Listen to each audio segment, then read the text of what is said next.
kama mama, heshima kwa mama. Yale mateso ulinibeba miezi mitisa tumboni mwako. Pole sana mama, nikupe nini? Heshima kwa mama. Uliteseka siku ya kunitoa duniani, nikupe nini? Thamani ya malezi na balandi ya RTNC bisika nyonso bozwami topesi bino mbote wana topesi basi ya bwanya basi ya mayele na 26 province na biso nyonso bisika bozali kolanda biso émission mwasi ya bwanya oyo yambelaka bino basi ya bwanya mpe ya mayele. Nde lelo tozali na mama ya likambu na oyo etali bongo maladi ya cancer oyo bamingi bazali komona yango mpe lokola maladi moko ya kindoki oyo penza na plateau spécial ya mokolo mwa lelo tokolinga tobetela yango lisolo po tezali maladi lokola bamaladi nyonso. Mbala nyonso tozalaka na plateau spécial na animaka ngai moko te nazalaka na ndeko Salomon Mboma oyo babengaka ye homme jarre na ye nde tokoanime émission ya mokolo mwa lelo.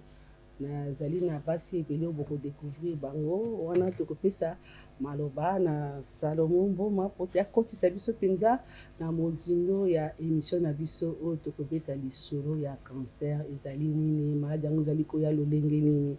Wana maloba ekopesama na ndeko Salomon po te tozali na bainvité ebele oyo baye mpona message ya sensibilisation po ete maladi oyo bao bayebi yango te bazali koloba ebele nde Salomon akotisa biso na mozindo po toyeba nini tokoloba na oyo etali bongo cancer. Ndeko Salomon. Maman Monique, merci beaucoup. Yebisa ba mbabete la ngata mwa maboko. Comme j'arrête bobete la maboko. Merci beaucoup à Esalinga bien. Merci beaucoup maman Monique na ndengo pesinga maloba na ba téléspectateurs nyonso na bazolanda biso partout à travers le monde. Ezali émission mwasi ya bwanya spéciale Octobre Rose. Vous allez vous poser certainement la question, pourquoi Octobre Rose nengo mo inasima? Mois Octobre ezali mois oyo ezali dédié pona makambo etali cancer ya sein ya mwasi tout ça, cancer ya libele to bana lingala. Mais tout le toza na novembre, toza kaka na né 2025 tozo continuer ko sensibiliser parce que maladie wana e vandeli ba mama ba docteur azali a ko expliquer biso ndenge ni toko sala pour que to éviter maladie wana. Alors les loto yambi basi ya bwanya na kati ya plateau opoto partager na bango. Moi sali boso ya bwanya oto yambi lelo tozaka nesenga ko yamba etango nyonso ya na plateau na biso ye azali madame Nadine Longo Baometu azali présidente ya fondation Fonalba Fondation Nadine Longo Baometu azana biso a organiser ba marche de santé d'ailleurs bomoni déjà. Maman Nadine mote na yo. Merci beaucoup. Yo na besoin na bilili yami balé invité mosusu asali biso honneur mbala liboso aele lo na plateau na biso lelo alongwe kitsa bunda kuna aye na plateau na biso comme na madame Bernadette Masengu ye azali présidente ya fondation BMM Bernadette Masengu Mouyar ye azali na domaine ya social santé éducation alinga bana alinga ko kate bana babela ye azala toujours au chevet ya social ya bana mboka na biso maman Bernadette mbote na yo. Mbote. Lubaka bongo. Oui. Merci beaucoup. Invité na biso a Misato. Lokola tuzolo bela makambo etali cancer du sein. Tokoye koloba bongo te sans que tozana munganga.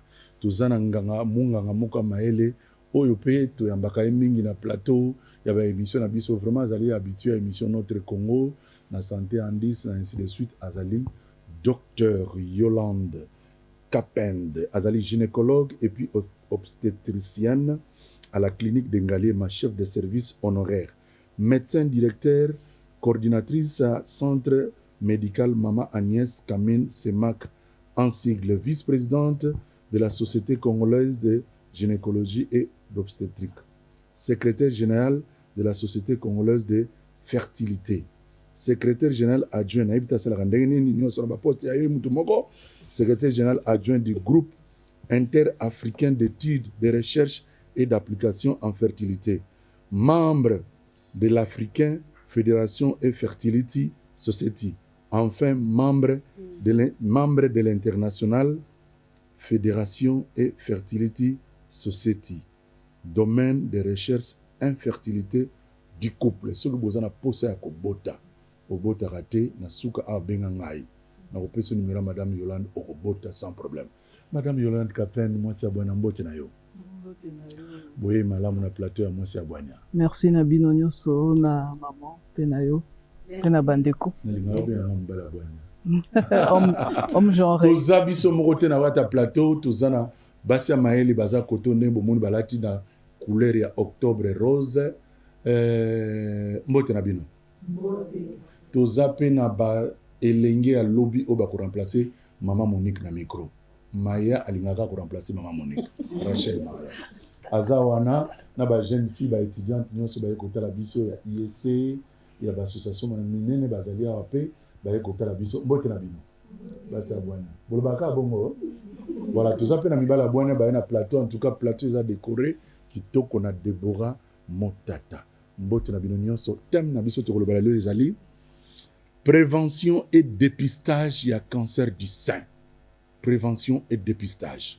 Docteur Kawibi Sabiso, comment te prévenir ango, comment te faire le dépistage. Lelo, maman, tika télécommande na yo. Tika kota la novelas, vanda. Landa moi sabona oyoka, ba conseil à gito le kale. Maman Monique, na zongisi maloba na mboka na yo pour opposer question na basi oyo to yami na plateau lelo. Wana tokopesa maloba liboso na maman Nadine Longo Baumito wete mbala ebele tomona kaye na ba sensibilisation to pe na ba marche pona ko sensibiliser na o etali bongo cancer. Maman Nadine Mbalo yo marche ya santé to monite et sala mindenge nini ke ezalaki. Merci maman Monique kopesa nga maloba. Na 2023 déjà tozaki na première édition et kanaki na Kisangani. Tout ça qui marche pour nous sensibiliser ma maman pour le dépistage volontaire. Et puis deuxième édition tout ça qui a na Kinshasa pour mon qui comment boulevard ça qui plein na ba maman alors biso ezaka marche té parce que avant marche tout sensibiliser partout ba milieu scolaire ba église ba zandu oui ça ba maman bo kende pour se dépister tout ça là té 4 jours ya marche bo moni batoana. Or, tout ça, la déjà sensibilisation. Et puis, na souka, tout ça, un jour, il y a marche pour que tu clôturer ensemble avec ma maman, surtout Kendeki, Koluka Bango, na ba bisika o basalaka. Alors, cette année, tout ça là, dans 3 provinces. Donc, tout ça na Congo central, tout ça na Lualaba, et puis tout ça na Mbujimayi. Mais, na Lualaba déjà, tout na Lualaba, d'abord, merci à maman Fifi Masuka parce que, accorda qui déjà qui est, tout ça l'activité ensemble mais bah par rapport ya ba musala za na ngobomoni aza voilà za moi si oyo azo sala musala makasi bino moko bozo mona parmi baso baza voilà aza moi sa boya et puis aza sollicité un peu partout alors et sala ki moi ba contracta et sala maki de tout sala ki en te mais prochainement peut-être bon mon abiso na là-bas na pesi excellence mbote et tengo to ça na Mbujimayi avec madame Bernadette. Il y a des gens qui sont en Mbujimayi, mais par contre, il y a des gens qui prêtent, mais na ngambo ya Mbujimayi, bazala qui na nous n'était pas na quoi accueillir. Alors, ils ont qui moi, nini wana ndemo tout ça là qui pété. Na Congo central, même comme tout ça qui na ba proposition, et moi na kena loi là-bas, boy donc et ça là qui est mois octobre et leki. Yangwana tolobi qui sont mois octobre leki. Maladie oyo toku se limité ka te na mois octobre ke tolobela yango kaka na octobre certes eza dédié pour na kolobela makambo etali cancer à libele mais maladie oyo yo eza tellement ezoboma ezokipe lisusu te age nde tozalaki liboso bandaki koyoka sango maintenant toki kozala te tozalaka focus na octobre po tolobela yango donc tokolobela yango chaque mois chaque jour même ozali na famille na ndako voilà tout justement voilà alors avec madame Bernadette to réfléchir to bi bon comme tozalaki na proposition to kita sur terrain moi ba contracter et salamaki pourquoi pas toki ko se rattraper parce qu'avec RTNC ils ont partout dans le Congo. Ils ont aboué, Moutataza na Mbujimayi. Azoyo kabiso. Moutataza, voilà. Moutataza, donc, même dans ma poto, nous avons tout bazoyo kabiso. Madame Bernadette s'est déplacée à Belgique, à Ekaka, pour un événement, parce que, bango baza na poto bazomona ba réalité oyo eza kuna biso peut-être na awa na baafrike tozwi yango un peu moins en retard mais bato baza deya libanda mboka luka ba madame Bernadette bazomona conséquence bazomona mpenza ndenge bato bazokufa ndenge makambo yango ezali sensibilisation eza makasi mais biso eza un peu voilà non eza nango sorcellerie te parce que tozalaki toza informé na retard en fait donc eyeli biso boye mpo na kala tondoloba non mwasi oyo aboti te nde akozwa cancer po amelisi mwana te mais toomona ngai aza na batémoignage ya baninga na nga bamama na bango bakufi mais baboti bana ebele donc eza nango makambo ya kindoki te eloko moko te eza docteur koexplike biso parce que ko ye moko aza wana aza corps médical voilà akopesa biso na mozino parce que biso toza limité mais mosala na biso eza makasi eza nini to sensibiliser bandeko na biso ya basi bamama bilenge bakende ko se dépister avant que makambo ekoma un peu grave quoi. Très bien. Maman Bernadette bakisela biso mbujima déjà bazalaki kozela octobre rose mais okete esali ndenge nini oyebisi bango nini? Merci papa pour la question. En fait, Mbujimai, ils ont des problèmes à agenda. Okay. Ils ont correspondre à Nabisoté, il y a des moyens qui sont mais au Kendango prochainement, il n'y a pas de souci. Et l'autre, tu senga parce que tu es à la télévision nationale pour nous senga pour solo la maman pour te dire que message n'a pas le cas partout. Bah nous sommes au Congo, bah que nous ça la dépistage. C'est très important. Et l'autre, on a la baksaka et moi. Ok. Alors, maman Monique. Voilà, tokozonga sikoyo na maman Yolande parce que ya tolobi kango ya cancer ya libele le quoi tozali na docteur Yolande ele penza a rekotisa biso na modindo docteur Yolande cancer ya libele eyaka na age nini cancer ya libele eza nini toyoki bato kodéveloppe yango na cité lolenge na lolenge ezali mauvais sort babokeli wana na bandeko na biso ya église na bandeko na biso bayebi mwa bakisi ya bokoko wana babwakeli ye mbasu toningi oyo omeka kolimbola biso po te toye kosensibilize lelo bandeko bazali kolanda biso yo limbola biso mpenza na mozindo. En tout cas, merci maman Monique déjà na likanisi obozwi maman Nadine maman Bernadette parce que kolobela likambo ezoboma batu kozanga koyeba ezali wanda c'est ça. Alors koyeba déjà maladie ana cancer ezali maladie oyo eza sort mauvais sorte. Eza mauvais sorte parce que to bengango maladie oyo yebani kombo nango yebani tokoloba cause nango to ndenge ezoyela pe yebani. Na sepeli que maman Nadine aloba que lelo cancer est comme ko landa ajo et longo banité. Alors que ti ndenge makambo ezalaki cancer ezaki eloko moko ezokende na âge moko déjà assez avancé. Ça veut dire que au-delà de 35, 40 et de la cinquantaine. C'est que vrai ti lelo ezape bongo mais tokomona lelo elenge mwasi aza na âge à vingtaine d'années pe abimi na cancer. Pourquoi cancer tolobaka ezali na ba âge wana ya kopusana parce que maladie yango ebandaka très tôt mais et se manifestaka très tard. Yango tozolobela makambo dépistage parce que soki tomoni maladie wana tango ebandi tokoyeba kozela yango te tango ekosala manifestation parce que esali manifestation ça veut dire que comme déjà na situation oyo parfois eza difficile ya kozwa yango en charge to alors moyen ya kozwa yango en charge eza te alors que ceux qui ezwami avant facilité kozwa yango en charge pour réduire liwa nango esali nini et diminuer. Bon imaginez que maladie à cancer c'est 2 millions plus de 2 millions de femmes atteintes de cancer. Et c'est plus de 600 000, donc ça veut dire presque 700 000 et au-delà des femmes qui décèdent de cancer. Donc ça veut dire que les alocaux la tozui commune mobimba batu bakufi basi bakufi parce que babeli bukonoana. Donc il faut pas qu'on ignore yango. Alors awa toye likambo ya ko prévenir yango na ya ko dépister yango. Pour na ko prévenir yango ezali déjà ko kende 1. Premièrement, koyeba yango l'information. Musala oboye ko sala boya ko informer batu po bayeba eloko wana. Et deuxièmement, c'est la sensibilisation. Et cette sensibilisation, la marche que bozo sala wana ko kende koloba, ça fait partie de la sensibilisation. Et troisième point, c'est ça le dépistage. Mais bien entendu, to kolobela dépistage kaka ko kende ko détecter maladie ezali, mais boye bisanga soki maladie ba détecter yango pe ba zui yango en charge te, bosale lo nini.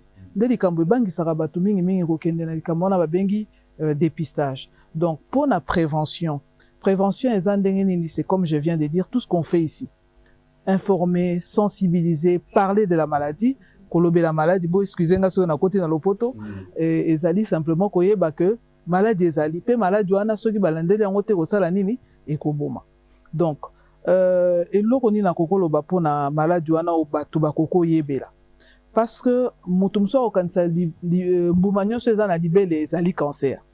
Ça c'est premier point. Mbuma nyonso na libele ezali cancer te.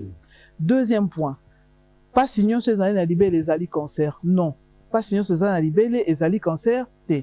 Troisième point, eloko nyonso ebimaka na libele longola miliki ezali cancer. Non, eloko nyonso ebimaka na libele ezali cancer te.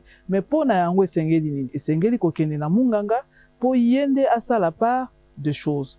Wana totangi yango lokola na ndenge fe koyebela maladie wana. Alors maladie wana eza lokola malaria te. Ekoya te po ngungi asui mutu. Ekoya parce que moi prédisposition, ça veut dire que na kati ya nzoto ya mutu wana eloko moko signal moko esalami que il faut abela maladie wana to aza na risque élevé à cause de maladie wana. Donc yeba que soki na libota na yo mutu moko abela cancer, quelle que soit forme ya cancer ezwaka moto banda moto tina nzaka toyeba. Ça veut dire que cancer ya biloko nyonso eza na nzoto ambiso ekoko salama. Soki nalingi nazonga moke na expliquer cancer eza nini, ezali kaka ke moto soki azwaki pota cicatrice esalamaka, mais ekomaka na niveau moko boye moto azwi yango moko kaka poso na ye to esika moko boye ebandi kovimba kobeba yango moko tobenga yango na lopoto prolifération anormale des cellules. Donc tango ezovimba dès kovimba na okomona mbuma na libele ndo esali eloko balobi nini cancer. Soki pe balandeli te okomona pota esalami, balandeli te pota ekawukaka te, parce que ezoyeba kosarete te, ekomi na développement tobengi anarchie, sauvage, désordre. Et à ce moment-là, ceux qui pris en charge esalami te, ebandi kolongwa esika ezalaki ekei mosika nzoto wana, donc etiki libele ekei poumon elandi, mikuwa elandi, cerveau elandi, eketi na ba organe eza na libumu tobengi métastase. Ndo komona mutu abandi mususu omona abandi kobukana. Abandi kobukana parce que asali métastase na niveau ya mikuwa na ye. Donc oyo eza na poumon akopema malamu te. Eloko ekoboma ye ezali susu cancer place ebandela kite mais complication ya cancer na ye. Donc elingi koloba nini? Soki moto andimi dépistage eke akei bakutani na bokono wana avant tango eza kaka mbuma muke biso tobenga yango cancer localisé in situ. Dès que eza esika wana oyo tokoki kozwanga en charge, vous comprendre que makambo kosuka kaka esika wana. Mais dès que komi kokende musika, ça veut dire que prise en charge komi ebele, kisio bakoya kopesa ngo tobengaka chimiothérapie, ezali kisio ekokende kaka seulement na cellule wana te, mais parfois atakaka mutu au-delà ya ba cellule wana, ndoko mona mutasali ni abeli koleka ndenge azalaki na problème na ye. Misusu akoloba depuis na bandi kisi wana suki nyonso esili na moto. Manzaka nyonso ekatani. Nakomi kobela bela parce que bo réduire immunité na ye. Ça veut dire que kozwango avant dépistage, ko détecter mbokono avant, ezali malamu ke kozela maladie ya pona kobanda kobunana. Na âge nini moto akokende déjà komekaka pona koyeba ke mbuma moko ezali na libele mwana ya 11 ans, 12 ans, 13 ans. Et puis la vaccine, est-ce que ils sont capables de faire? Très bien. Alors, ma question est belée, hein. Na komeka kobunda na sika na ko kanga maboko expliquer nga place na ko voilà. Déjà 11 ans, c'est seulement ceux qui moi na aza réellement na libele. N'est-ce pas? Mais pour na ko traumatiser moi na âge wana te boko yebisa ete kende ko se faire examiner. Maman na ya azali, de connaît moi si azali akotala ye. Azomona ndenge mwana azokola komona malformation na libele wana batalaka régulièrement ce que ezali to ezate, mais normalement ce n'est pas l'âge à ce moment-là. Aujourd'hui, on est d'accord qu'à partir de 25 ans, il faut commencer au babengi cette prévention. Il y a une prévention primaire. Quoique batu bazaka na moi ko banaliser ngo, ça veut dire que libele eza yo moko. Donc libele loko eza yo moko sakana nango, ko sakana nango na moment na ezali nini. Tango yo la moki na règle na yo tango ezosila 25 ans oza na période ya règle, n'est-ce pas? Tango règle na yo esili ba jour oyo ezolanda wana boye telema liboso ya kitalatala na yo mitala tala soki mabele na yo eza kaka ndenge ezalaka. Toyeba likambo moko seke mabele ya bato nyonso, en tout cas 90% des femmes mabele ekokanaka te. Libele moko na lobby des femmes. Soki mwasi atelemi liboso ya miroir oko remarquer tobengango une asymétrie physiologique, eza normal. C'est-à-dire que libele moko esa lokwa kokita par rapport à mususu to mususu eza lokwa munene par rapport à mususu, c'est normal. Donc eza na ba mesure to salaka oyo toyebi ke au-delà ya mesure wana il y a un problème. Donc ça c'est premier point. Atelemi atali en face pe atali profil na ye. Tango akosilisa kotala bongo ameki kotala soki couleur nango ezaka ndenge ezalaka. Parce que soki omonika déjà na libele ke on dirait tache à noir, est-ce que na tutanaki, est-ce que na zokaki to tache à rouge, est-ce que eloko moko elekanaki wana boye po mususu ekozala nini abandi kopalpe yango. Okay. Toza na 25 ans et au-delà, n'est-ce pas? Abandi kopalpe yango. Kopalpe yango eza geste moko oyo il faut koma tolobi vraiment banal. Oyo ba maman ya ko sensibiliser ba vulgariser kango. Okay. C'est-à-dire que misapi na ye misatu wana akozwango atiango na tolo na ye pe ameki kobanda voilà abandi kosala mouvement moko soit eza circulaire soit à séparer libele na en 4 parties. Soki asali palpe wana bo. Donc palpe wana ça veut dire ko simba pe ko finaliser contre tolo na ye. Tolo na biso ezali to bengi ezaka na loko to bengi cage thoracique o esalaka ke mutu aza fort parce que abombe tolo na ye na sima nango eza mikwa tango ko finaliser contre mikwa na ako sentir que nazo comprendre te na moni lokola boule moko ezali à retenir que place wana ma boule ezali parfois eza boule moko to bengaka très anodin au mona après cycle elimwe to amona ki on avant régler après elimwe mais amoni ezo persister. Ça veut dire qu'à ce moment-là, au salani, donc au cas où elle persiste, pas forcément, ezala quitté. Amoniango. Il faut karakende parce que yemoka okendo répondre à la question. La question anate. Munganga ndeko sale par de choses te maman eza kyste. Te maman eza fibroadénome. Fibroadénome ezali nango kaka musuni graisse et kangami to musuni ya libele et kangami esali lokola moi boulwana ou encore à habité ezali nango moi bibon moko boelingake salama. Donc bref ako kabola problème o ezali bénin biso de bengi banal na problème o ezali dangereux omoni mais esuki wana te tango asilisi ko palper wana boye il faut akende na se yali pekanae. Donc na salibele mais attention na salibele mingi ezaka ba ganglion mususu ezaka nango to bengango très banal. Il faut pas que batba comme frustré bazalo na ki na sali bele mbuba moko na sali peka et koko za cancer non kimi ezala na bino. Parfois ezala kaka mo altération liboko yo soko zoki pota na misapi ganglion ko bima na sali peka. Donc attention, il faut vraiment faire la part de choses. Il faut peut tango kokene na munga o expliquer yepé il faut mona ke tango la kisi ganglion na sali peka atali talio misapi na yo po azala ko frustré yote to ko bangisa yote bato mingi bakima hôpital po munganga yebisaki ke eza maladie mabe ali ake libela tilelo. Donc tango asisi wana esuki wana te aye koya na mutu ya libele asali nini afini soki afini eloko ebimite kimia soki afini amoni atali soki eza mai parfois ya pembe vraiment banal parce qu'a forcé pas de problème parfois moi miliki muke ekosenga pe ke no mona munganga parce que biso na kati ya o to bengi musala na biso ya infertilité et interpellaka biso mutu aza koluka kobota mazo bima mabele c'est déjà un problème. Ceux qui peut finir amoni makila là il faut vraiment akende komona munganga. Donc wana ezali na ba point oyo na âge tango tozali koloba o tolobi qu'est-ce qu'il faut faire. Alors deuxième question ezali est-ce que moi na mobali abelaka cancer? Oui parce que moi na mobali azana mabele. Voilà. Moi na mobali abelaka cancer pe na kati ya to na bango ba répertoriaka. Oui toza na pourcentage moko ya ba hommes ayant développé ou développant le cancer du sein.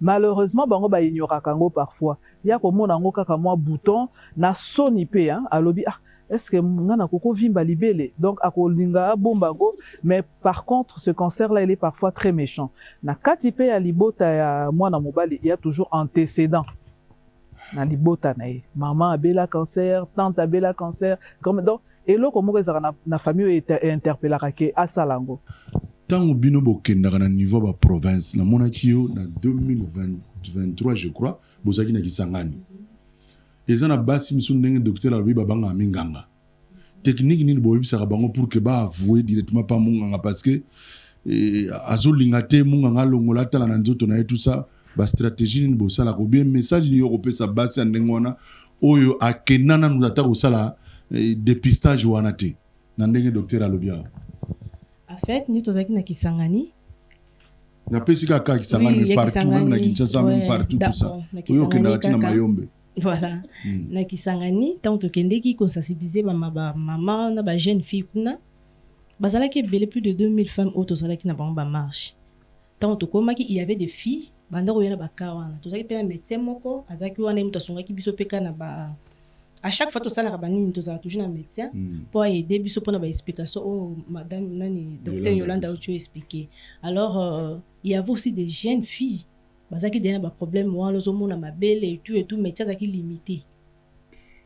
limité parce que bazalaki na mammographie te donc baprovince ebele bandeko peut-être bazoyoka sango yango bazopalpe mais mpona bakende na hôpitaux basala baexamen na mammographie hôpital ebele eza na mammographie te wana tozosenga na ministre ya santé vraiment ameka mpe kolandela bahôpital na baprovince na biso kotiela bango bamammographie parce que likambo oyo eza motuya tozosala basensibilisation mais so bakomi bakende kosala badepistage bazokóma na baproblème ke mammographie eza te eza na bato oyoyo bazwaki bango na baka wana ya cancer mais grâce ya fondation Mama Denise azwaki bango en charge donc merci na première dame mpona eloko asalaki ebele lelo boye bamisu bakomaki déjà na babiki bamisu bazongeli baactivité na bango makambo basala bien parce que tant tosalaki nde badécouvrir basala mais oyo déjà ezalaki un peu avancé bameki kosunga mais c'est trop tard mais oyo vraiment ezalaki débit en tout cas bazo basolution bazongeli baactivité na bango eza bien wana tozobeta sete nde nani docteur alobi même na ndako kopalpe et puis somoni ekoki toki hôpital kosala baexamen c'est très important. Maman Bernadette sokutani na ka ya moto azali déjà na maladie wana eki bo accompagner et salami déjà na te maman moni na année passée nazalaki na maman Nadine te nga nakutani na ye sikoyo mpona makambo ya cancer du sein donc je ne suis pas au courant mais je pense que année oyo tokotambola lisusu tokoluka susu bamama komema bango na bahôpitaux mpona kosala badepistage voilà. Mama Mouyar Mama Nadine alobi oza tout le temps à cheval entre Kinshasa na Mikila Poto ntango yo omonaka niveau ya évolution eza na Mikila Poto na biso toza na retard caméra eza liboso na oyebisa bakontinue mpona vitesse ya kosoigne basi parce que to oyo docteur atangi aliwa basi bazokufa chaque année epa na biso je parie même kina bamboka na biso partout oyo esika Nadine alobi mammographie eza te ebele bazokufa bokanisi eloko mosusu nzoka nde ezali cancer bato bayebaki te gouvernement oyebisa bango nini na baréalité tozokutana na mboka na biso.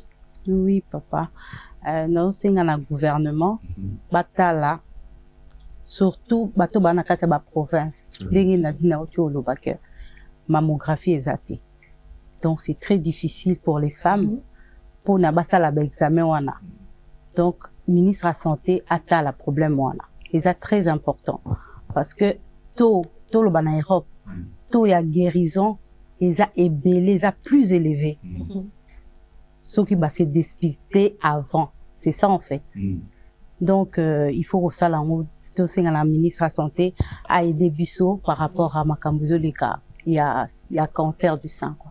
Alors naina plus opportunité maman Monique avec votre permission moi c'est Abonia na ba étudiant bazali awa na ba misu bazali awa ngaso na poser question na za songi kwa za na mutu na rotu na docteur pour mingi tozota la cancer du sein biso pe mbala to bela mais to na biso eza muke nana za na mutu na reposer mutu na pas docteur question.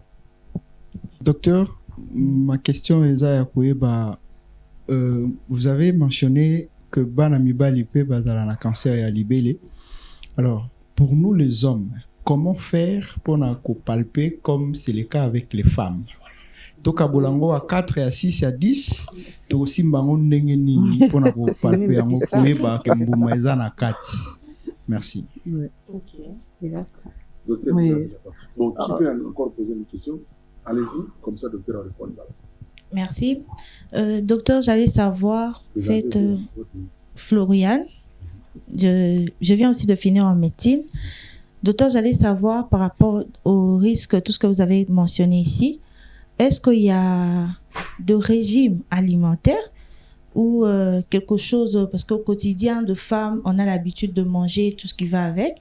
Est-ce qu'il y a des choses à prévention que nous pouvez dire à nous et à la population, s'il y a des choses que nous pouvons arrêter ou consommer comme nous voyons dans d'autres pathologies, par exemple le diabète et tout, pas de sucre et autres. Est-ce que dans le cas du cancer du sein, il y a aussi de l'alimentation qui entre en jeu dans ça? Merci beaucoup. En tout cas, merci beaucoup pour deux belles questions. Il y a papa déjà, le nom, j'ai pas... Sam, où elle est.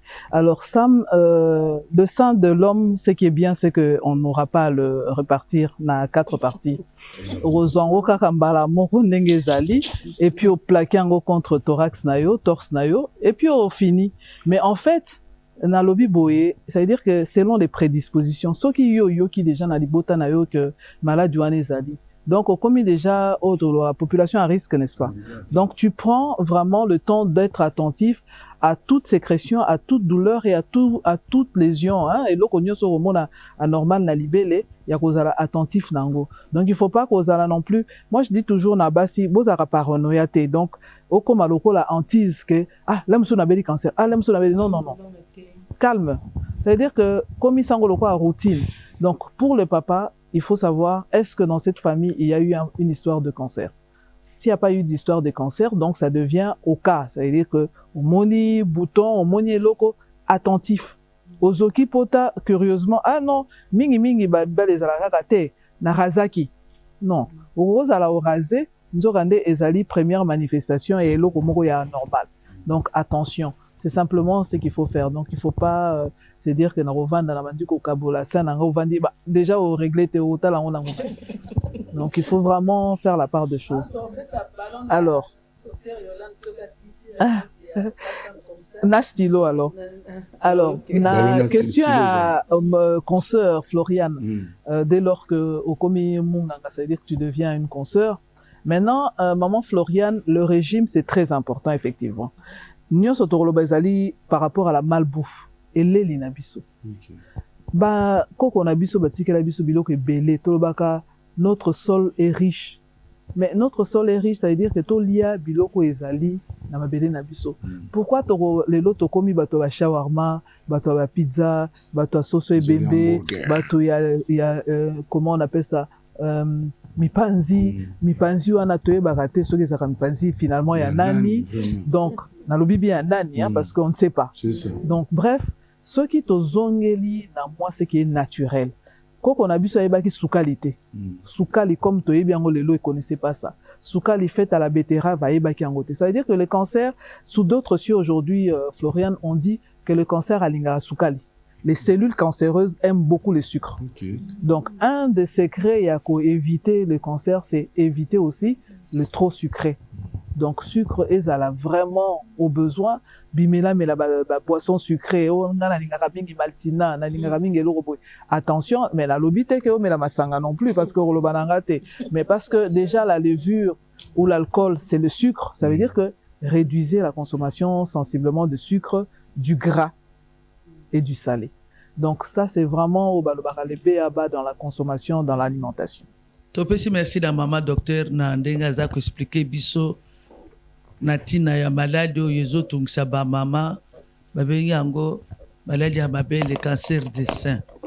Mana moni obetisa te makasi mpona ba jeune fille ba 25 ans donc bato à 50 ans 65 70 bakozwa bango maladi wana te bien ezalika mpona ba jeune fille ou alors so bazali bango mpona ngonaka babetaka sete mingi na hôpital o papa il faut ameleka mabele ya mama mingi afinaka yango makasi ezalaka ya solo ou bien eza lokuta donc so papa aza kofina yango nde yango ekobimisa maladi te ou bien soki papa mwasi oyo aboti nanu te nde eloko bafilaka mabele na ye te yango nde abeli maladi ya cancer. Mama bato bazokufa mingi bamama bazosila mama na ngai beta sete makasi po te bamama toyebake pourquoi cancer oyo ezoyela biso esika mosusu to esika bana bamelaka mabele cancer eyekopikama. Merci.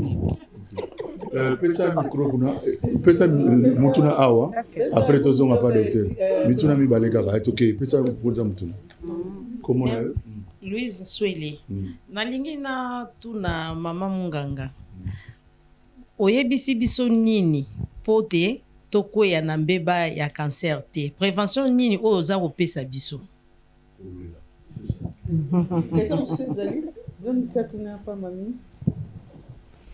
Madame Mami Mamboni, docteur Nengana Eba, bi beaucoup de cancer est héréditaire. Vous pouvez expliquer à la population maladie héréditaire dans héréditaire wana eza euta wapi ezonga rapendingi nini pa moto potan koko na bela cancer koko ba koko pe ayeko kuta na bokono wana cancer. Docteur meka ko expliquer biso maladie héréditaire ndenge yaka ezonga na famille bato. Merci beaucoup, Kokiwana. Okay. Merci, docteur, vous avez la parole. Hein? Merci beaucoup. Déjà, pour la lisola cancer, ils des chapitres et à cours na université. Hein? Nganaza université à Kinshasa, ça veut dire que les locaux aussi, ça m'a camonio, so na évité ceux qui n'ont aussi, ça m'a la komeka. Alors, merci beaucoup, Mère Bip, en tout cas, ils ont honneur pour Nangaï, à cause de question pas na yo, pour ti na koli, ti na komi boeti, na kuten na yo, pour poser une question. Ça veut dire que c'est un honneur. Merci beaucoup d'être là. Alors, maman, question na eza mutuya makasi. Mais na kanisi na bandeli tolobaki cancer, c'est vraiment, on parlait de 50 à 70 ans. Ozolad, 75 ans même, hein, cancer du sein. Parce que le lot ozomona angopé eza bongo. Parce que ce qu'on remarqué, moto azaï komi considéré déjà 60 ans, naza mami, naza koko, tout ça. Mais ce qu'on monier les lots, yo monier le rôle à combien de 50 ans siko. Donc ça veut dire que habite comment on dit, mode de vie nabiso, hein, style de vie, les autres landapé na makambo tozo sala. Keba 50 ans au-delà, donc après 25 ans, on a dit après 25 ans, pourquoi? Parce que c'est après 25 ans, si 75 ans, obligation à dépistage. Obligation à dépistage. Dépistage, et ça, un rythme, ça veut dire que ceux qui, tiennent un agenda, na yo, toza na octobre rose, toza na mois de mars, mois de la femme, au lobby kenga à partir à l'élo, ceux qui n'a eu qui mois de mars et belemi, na kei ko ça la dépistage nangai. Tant qu'on ça la dépistage à liboso balobi na oke likambo ezalité. C'est déjà un avantage pour toi parce qu'on recalcule que contrôle na yo prochain pour na dépistage wana ou échographie ou mammographie, et mammographie c'est à partir d'un certain âge bien sûr, ça veut dire que nous ça lango dans 2 ans. Calme au vandi na yo parce que loko moko ko mate ceux qui est monani na année o wana salaki ata simo keye ko salate ata ko salate à moins que koma kindoki, n'est-ce pas? C'est pas possible. Donc ce qui est bon à quitter et comme on a été dans 2 ans effectivement bah sali bah détecter bah comme on a quel cambozali peut bah quoi bah n'engeni bah orienter. Donc au-delà de ces âges là ezali en tout cas il faut qu'on continue comme ça le dépistage. Alors papa mais là oui papa comme nae mais en rien et qu'on modifier cancer ce qui c'est vanda qui na kati nzoto wana. Lokuta luvunu lokuta. Ce qui n'a pas été, mais azo melara déjà régulièrement donc au contraire, ce qui peut parce que non qui maman lobi afinango makasi non. Ko fina makasi te eza au contraire ko sala nde pasi na moninga pe ko fina ba cellule e vanda ki nango eza la ferme libela moninga ko koya inutilement. Alors komelisa mwana. Oui, c'est démontré que comme ça moana, ça veut dire que lactation, tant qu'on met les bima, ils ont protégé contre le cancer de sein. Mais on a un mécanisme beaucoup hormonal, parce que le cancer de sein est lié à hormones et à basi. Au-delà d'un certain âge, ils ont sous-activité et ça n'est pas diminué. Moi si peu ceux qui a commis la ménopause à l'hôpital, n'a ni ménopause, n'a continué cause la pilule pour n'a toujours bon moi si et ben à augmenter risque na ça la cancer de sein parce que corps na ebsebi makambo ya ko ça la règle de sili makambo boye sili yo lobité il faut na continuer pour na lingi nzoto ko ya te na lingi na za toujours bo nzokande ozo pesa information na mabele na yo et ça la nini ebota cancer o ezaki na ngona intention ko bota. Donc bref, je disais au-delà d'un certain âge, on dépiste. La Komelisa Mwana, c'est protecteur, mais ceux qui motoisa déjà na bokonwana et koya kaka. D'ailleurs, tous en bas si mususu na zeminaye na cancer à libelle, malheureusement. Ok? Oui, malheureusement. Donc na motuna siko ya maman, je sais pas. Maman Louise alobaki prévention pour la prévention tout ça la nini. Prévention tout ça la nini. Alors, prévention tout ça la nini, on vient de parler de l'alimentation ici. Le mode de vie. Biso tozaka rabatu soki oso vandi, o vandi. Marche ezalakate, sport ezalakate, activité physique ezalakate, élimination ya toxine na nzoto ezalakate, siko tokomi na bimela mela. Balobi ke eloko osoko meli, yango nde ezosala ke ovimba la sima, okauka de bosodo, bref, bimela mela. Donc, voilà. Eza na ba comportement oyo il faut koyeba ke kokeba nango. C'est déjà ça la prévention. Parce que c'est très difficile de prévenir eloko ezali siko na na maman directement qui est héréditaire. Information et c'est salami. Pourquoi je dis héréditaire? Nakani so sambela kama bokata lien ya famille, bokata singa famille. C'est ça l'hérédité. Olingo lingate soki koko na azaki na zola munene ekolanda bino ti na koko komio oyo akokani na koko na ye. C'est ça l'hérédité. Ça veut dire que oko hérité kaka na malamu te, oko hérité pe na makamususu ezaki mabe. Ozaki na intention ya kozala nango te, c'est involontaire. On appelle ça la génétique. Eza information oyo ezali na boîte noire ya moto na moto. Cellule na biso, kaka na kati ya cellule na biso, olingo lingate bako détecter que koko na yo ba memaye na tipo na Amérique. Bako kende pe bakuta na pe balobi moni koko na oyeyo. C'est ça la carte génétique, la carte mémoire là qui atteste que yo outi esika songo pakala. Malheureusement carte wana parfois ememaka maladie pe.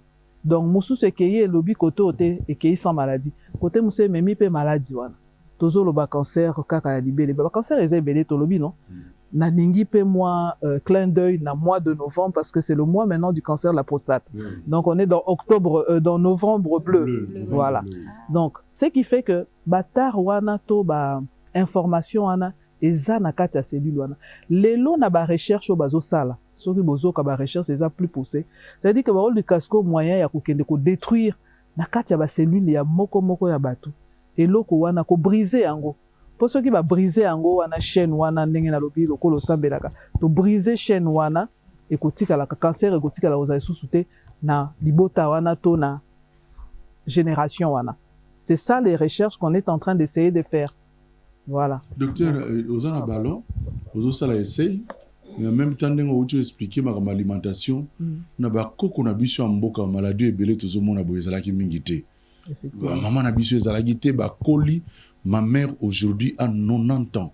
Atambola yemoko, alambara yemoko, mais babilo connaît ezalaki te atikala obela ta cancer te. Mais lelo na habité la alimentation, mais faut sur biso sikoyo au cas où mutu abeli to comme une étape mususu. Mutu sa beli, azu traitement ba kati yango tout ça. Ako vivre le susu sans problème, moko eza ko kata na moko eza ndambu, moko eza mobimbato ndenge nini mais pour répondre, ce n'est pas seulement l'alimentation. Koko ana olobi azo tambola, aza en mouvement, azo sala boaza ko kene bilanga. Azala ko mema ba charge. Azala ko sala déjà effort physique. Mais lelo motazo va na c'est à câble à courant.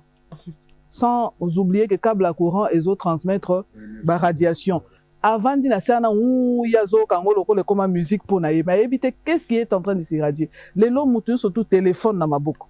Alingala alali abosane à l'équipe na pongi na téléphone, ordinateur sur les jambes. Bon, bref, et ça n'a pas comportement et comme belé, mais aussi les pires, les a plastiques.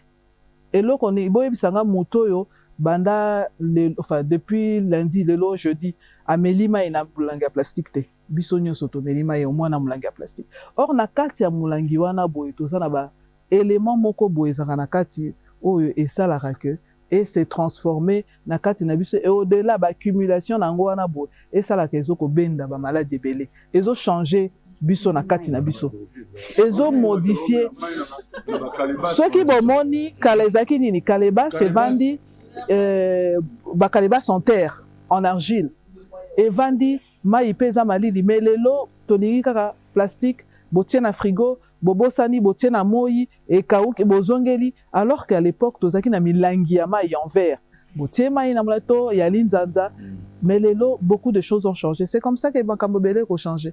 Tokei pas itobosani te botala bambebo ya presque peut-être 10% wa make-up, rouge à lèvres, la base du produit de rouge à lèvres. Donc bref, biloko ebele ezosala que biso moko tozokende vers ko benda voilà ba maladie. Voilà. Donc oui.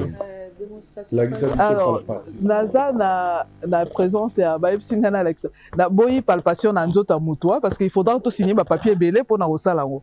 Sauf s'il y a un volontaire.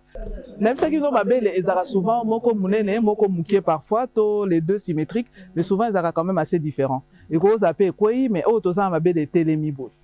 Alors, tant que telemi boy, na que to partager, on peut mettre vraiment sur les ballons. To repartager mabel na biso en 4 parties. C'est dans la tête, hein, brosa, on a bicté, na salle en cas bopoto mona. Donc, place na tie point noir, nde mutuya libélé. Ah ouais, mutuya libélé quelque part là, voilà. Maintenant, tant qu'on a partagé, qu'est-ce qui va se passer? Il faudra que palpe wana mutunionso, donc ndenge bo vandi wana bo mutunionso mais kako partager déjà libélé en 4 parties. Divisé par 4. Alors, le principe c'est quoi? Le boko nao ya droite et ko kipe libélé ya gauche. Le boko ya gauche et qu'occuper libellé à droite. Misapi Nabino, c'est combien de misapi? 3. 3. Salomon, c'est 4. Non. 3. Tolongoli, les deux extrêmes. Tolongoli, Musapia, Munenena, Musapia, Muke. Totikali na o misatu yaka, yakatikati. Et donc, ceux qui to sali bongo, to zongi na écran, ceux qui to sali bongo, on a là. Okoro banana libele na ndenge ya kati comme okoro banana ndenge ya libanda mais c'est toi qui vas choisir, il faut à l'aise. Tant ozo finango c'est comme ça. Ozo meka ko appuyer ngo contre torse na yo. Bongo te mama bip. Mère bip. Là pression. Pression. Pression. Loboko ane eke na loboko na voilà. Moko moko, les deux ensemble te.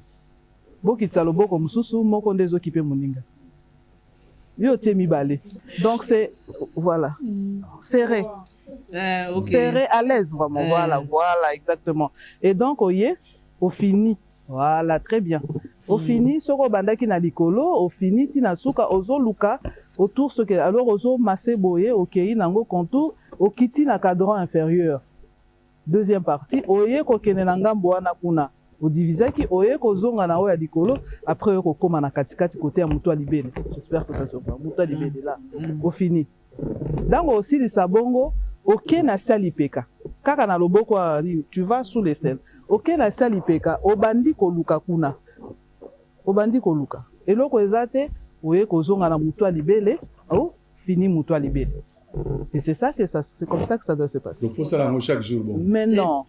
Une seule fois le mois. Ah, ok. À la fin de vos règles. Pour na bateau bazo, régler. Dès que comme la ménopause, au salango, kopona yomoko, jour au CP lango. Ce qui anniversaire na le 5, au lobby, chaque le 5, je vais palper mon sein. Okay. C'est plus simple. Bozala na ba facilité à retenir pour que bosa na raté. Donc, dépistage. Une fois l'année, s'il n'y a pas de problème, 2 fois l'année, ça veut dire octobre rose ou mois de mars, mois de la femme. Comme ça, robot s'en a été. Ceux qui peuvent lingo s'offrir pour l'anniversaire na kolobani, chaque jour et anniversaire nangai, na kokene na hôpital pour na sala nangai, dépistage nangai. Pour bo s'en a été. Voilà. Voilà, na Monique message.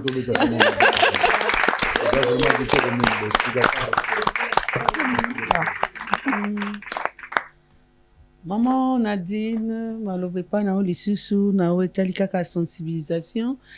Peut-être na ba province fallait au comité bazolanda o lelo po bayebaki ke bazozela o comité message ya sensibilisation oyo kopesa bango pote baolanda yo ebele na Lualaba na Congo central et puis na Mbujimai bazali kozela bino. Message nangeza boye na bandi na Congo central na Tiela Matadi nalingaki nakoma banda vraiment kozelanga malheureusement nakomaki te.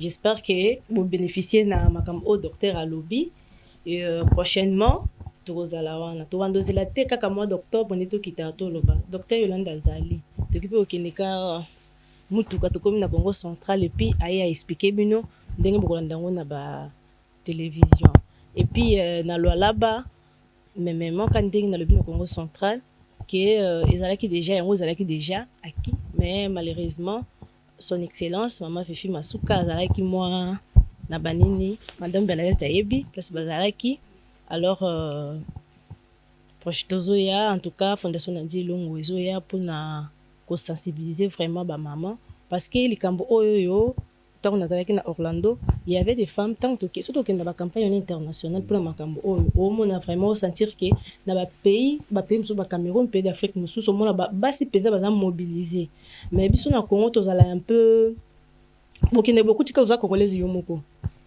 il y a beaucoup de gens voilà biso tozela ka octobre pour to sensibiliser yango moni so botali bien fondation Nandi Longo so moni initiative wana ya ba campagne ya minene zo mona na fondation Nandi Longo ba metu parce que na se retrouva kinga moko congolaise na Orlando ngonga ezalaki ya campagne na États-Unis na campagne o nani o ba formation bande ko former basi pona ba kende na bamboka na bango pona ko expliquer ko sensibiliser makambo o etali cancer à libele yango nazo senga na bandeko na biso o baza na ba ONG baza femme politique oza otote kaka oza journaliste oza nani partout kozala ba pasteur il faut kolobelela ngo tozela te kaka octobre rose il faut que toloba bandeko na biso baza na ndako bayeba na ba milieu scolaire bana classe ba séance bo expliquer bana en tout cas baleki na biso tant bazoya ba comprendre déjà parce que toloba na slogan na biso ya fondation za jeune d'aujourd'hui responsable de demain c'est que la jeunesse n'est pas remplacée de nani papa Salomon le que Rachel azo il a remplacé maman Monique donc c'est ça madame Yolande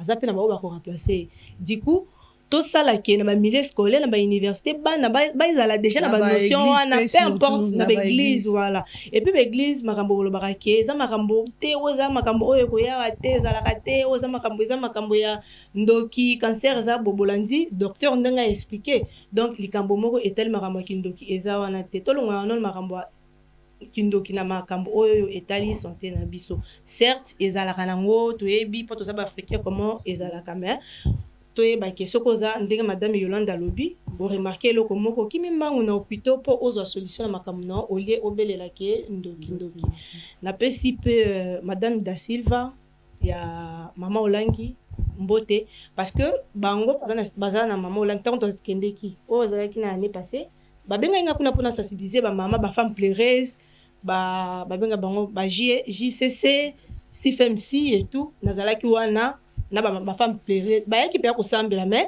ba bengi nga na yana sensibiliser bango ba et puis ba tindaki ba mama wana église ya mama Olangi ba yaki pe na HJ ba se dépister parce que ba sambelaka ba ko ba pe que non to sambela nzamba zali ya kosonga wi so nzamba comme si mama Yolande après c'est maïla comme un médecin donc ayebi mutna musala osala donc to respecter o tellement ramba santé nzambe a voilà après sa guérison mais o tali pe ba processus mususu faut to landela rango ndenge ko elengo maman Bernadette yo pe message ya sensibilisation esikalinga kokoma na mbushima to pe na bande onyoso yo bazwi nzela ya kolanda biso lelo na émission mosi ya bwana na wetali bongo sensibilisation maloba na yo on a ko sensibiliser ba mama wana babanga te toyoki ndenge docteur a expliqué awa mais to ko sepela o bo bataki kozela yo bayokango bana Congo nyonso na lobaka te ba mama mbushimai na loba Congo mobimba ba o nyonso pe baza libanda babeta yango pe kara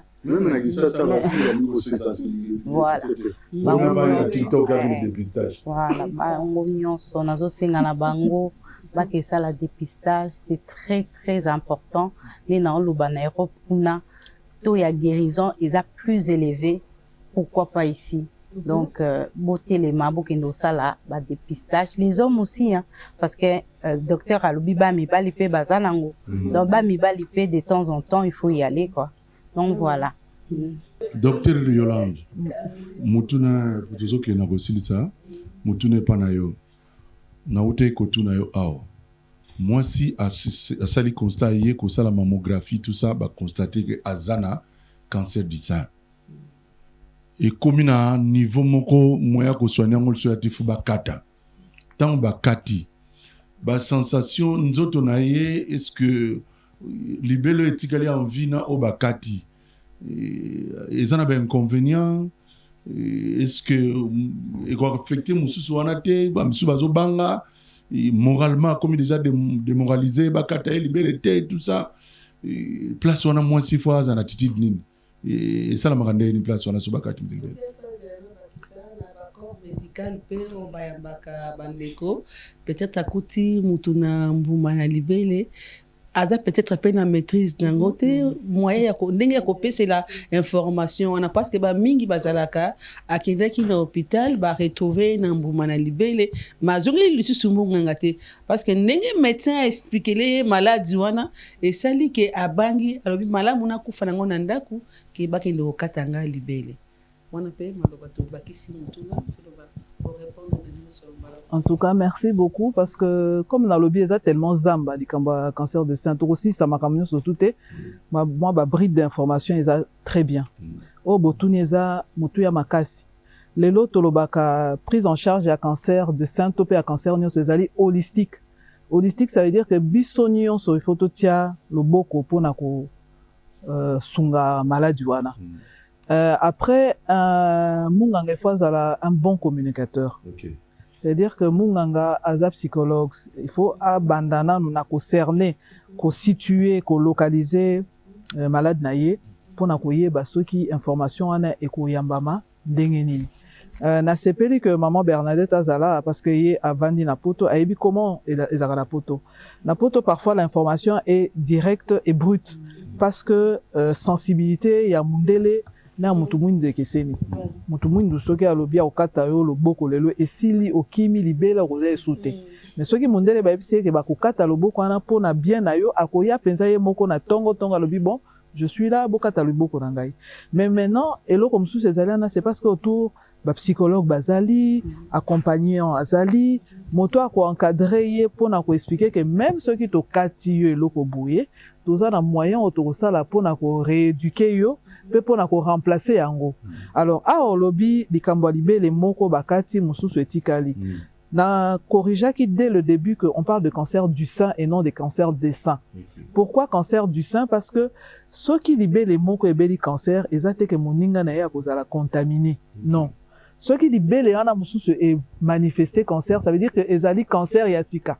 Eza cancer mususu qui parfois n'a rien à voir avec le premier et qui même peut être pire que le premier. Voilà. Donc ça veut dire quoi? Ça veut dire que c'est pas parce que bakata ki libele wana ke olali na pungi o bandesu ko contrôler libele musute. Non, faux. Ça veut dire que ceux qui bakati libele wana o etikali et commis susceptible, il y a contrôle très minutieux, très attentif. Donc landela ngo parce que ko ki pe osala.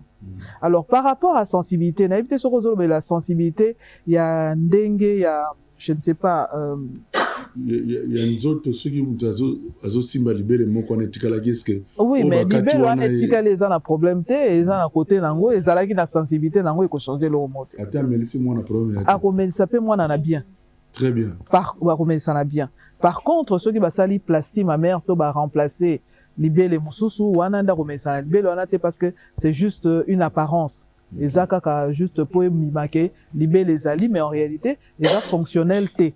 Mais au etikali et qu'on continue comme ça là mais attention tant ou déjà yo lobi ke bakati libele o sali lokola ngai question piège mais tant ou basi bakati libele ça veut dire que moto na bakati libele ba ko soumettre un traitement radiothérapie chimiothérapie donc d'abord chimio ça dépend l'un de deux avant ou après bref nzoto wana déjà c'est difficile que et se permettre qu'aux oisés mito ko bota lisusu voilà parce que na lobela ki a ba traitement ba pesaka au lieu qu'il y essentiellement place aux malades des alaki et qu'il y a un peu partout.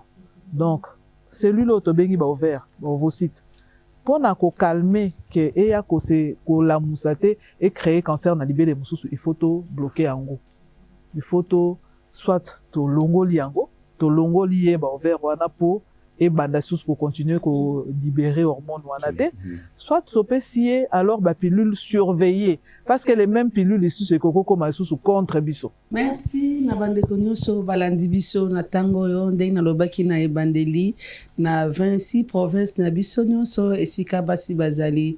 Merci na maman Nadine, merci na maman Bernadette, merci na docteur Yolande, merci na ba étudiante na équipe ya Nzango ya RTNC Mangenda o bazalaki na biso na plateau ya motu ezalaki ete toyeba ete malade o ya cancer ya libele ezali. Merci penza na docteur ndenga expliquer penza na mozindo na kanisi explication na ye ata moto azali na ndaku ata o mwana ya muke en tout cas explication eleki tellement kitoko yango to na plateau to yambaka basi ya bonya pe ya maele to ba a expliquer na maele na bonya ya ndenge nini ya kosala dépistation ya libele. En tout cas message ya sensibilisation ekosuka kaka na émission o lelote mutu na mutu akotambola oyo azui ya motuya kabola na ndeko mususu peut-être na tango tozali koleka ya landi bisote na ba église surtout ba mona ka maladi wana ezali mingi kindoki o mauvaise o mbasi o batanga kango ba kombo ebele esengeli na biso ko yeba komona munganga pote ce que oyebi yango malade ya cancer ya libele avant il y a possibilité ya ozala sauver na kanisi ya motu ezalaki wana. Merci na équipe ya fondation Nadine Ndongo Baometo wana na moni papa Sam wana moninga na ngai vraiment na bande konyoso merci wana to mibeteli maboko pote to simbi ametuya toyebi ete moko na moko akoyeba kokabola totele octobre rose. Merci beaucoup. Sacré idéal.